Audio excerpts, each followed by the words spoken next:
saying something is coming.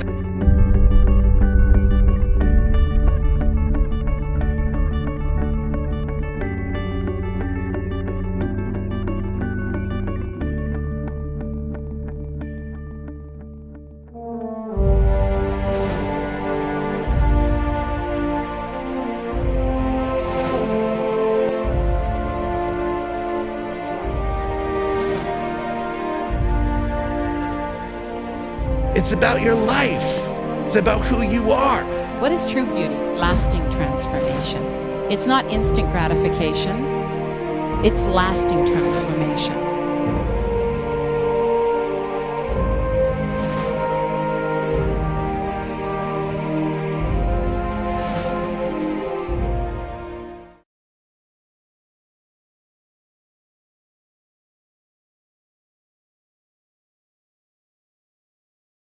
Hi, I'm Pastor Jürgen Matthesius and welcome back to Connect Group. I love Connect Group. I love just the fact that as our church gets bigger, we want to make sure that our focus is smaller so that we're looking after each and every person. Every person that walks through the doors of our church is important to us because they're important to God. You matter to God. And so I'm so thrilled that you took time out of your schedule to be in Connect Group. The fact that you've taken time out to be in Connect Group is a great thing. We've been looking at Acts chapter 3, and so get ready because we're going back there again tonight. And I want to talk about two concepts out of this passage. The first one is in Acts chapter 3, verse 1. It says, "Now Peter and John went up together to the temple at the hour of prayer." Do you know there are organized times and organized seasons? There was a time every day where they would get together in the temple to pray. And Peter and John together decided, you know what, we're going to fit our schedules around God's schedule. We're going to fit our schedule around the church's schedule. We're going to adopt things in church life, in the church calendar. There are some things that we need to build our lives around. I want you to know that you need to understand there's a power in you coming together. There's a power in connection. Do you realize that when a wolf or a lion or a bear goes after a sheep, it always looks for the sheep who has strayed away from the fold, the one who has drifted from the flock, the one who is isolated, the one who is separated. And bam, that's the one that the wolf is able to take down. That's the one that the lion or the bear is able to take down. You will find that Satan roams around like a roaring lion. And he'll fill your head with, hey, you don't need to go and pray. Hey, you don't need to go and gather together, in the temple. You don't need to go to the house of God. You don't need to be in Connect Group. But I want you to know the fact that you're in Connect Group and you're building your life around being in a Connect Group, on a Wednesday night, twice a month, and in the prayer meetings, I'm telling you this. What I've discovered is when I build my life around the things of God build themselves into my life.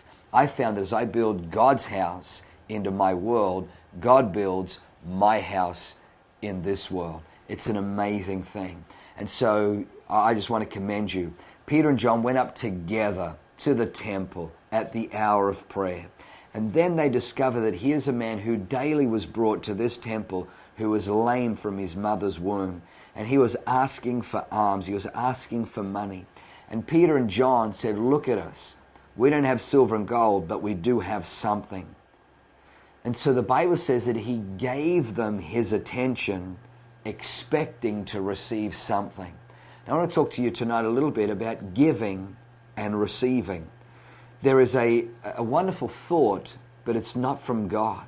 There is a wonderful thought that, we should give and expect to receive nothing back. And, it comes across very, very pious. I need you to know it's not biblical. This man gave them his attention expecting to receive back. The Bible says in John 3:16 that God so loved the world that he gave his only begotten Son. Why did God do that? Because God had an expectancy.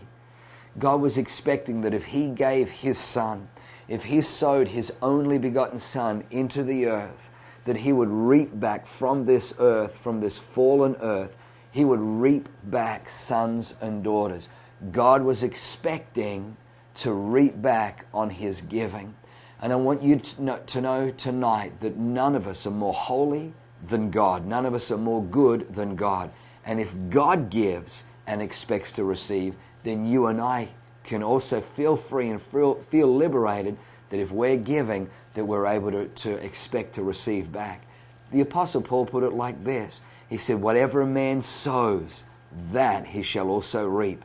Does a farmer go out and sow in the field and say, well, you know what, I just want to sow, I'm not expecting any crop, I'm not expecting a harvest? We would think that that farmer is on some strange medication, or needs to be on some strange medication, or needs to be locked up. We'd say, man, what are you, an idiot? If you're sowing into a field, of course you expect it. Why else would you sow it? You need to expect to reap. I want you to know that what things you're sowing in your life, you can expect to reap. He gave them his attention, expecting to receive something. And what I love about this story is he got so much more than he expected. You and I serve a God who exceeds expectations. Do not let the devil discourage you from giving. Be a giver. Be a giver of not just your tithe. The tithe belongs to the Lord. Be a giver of offerings on top of your tithe. Be involved in Rise and Build. If you haven't made a pledge yet, make a pledge. Be involved in that. Say to the Lord, you know what, I'm going to sacrifice. And you will see that God is a debtor to no person, and you will find God is going to come through in your life, and miracles are going to begin to be released in your world.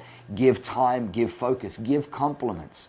Give encouragement to your wife, to your husband, to your children. You will find that if you give constantly positive words of affirmation and affection, you are going to be able to reap back. You can expect to receive back affirmation, affection, and love yourself.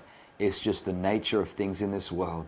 In Genesis chapter 8, it says, while the earth remains, sun and seed time and harvest, winter and summer, and you will find that there is a seed time and a harvest. There's a time to sow seeds, and there's always a harvest time. I'm believing that you're going to have a great, great harvest. Why don't you, with your Connect Group host tonight, discuss just some of the different ways that God has blessed when we've given, and how Jesus in Luke 6:38 says, give and it'll be given to you. I can't wait for church on Sunday. It's going to be an amazing Sunday, and I can't wait to see you there. God bless you. Have a great night.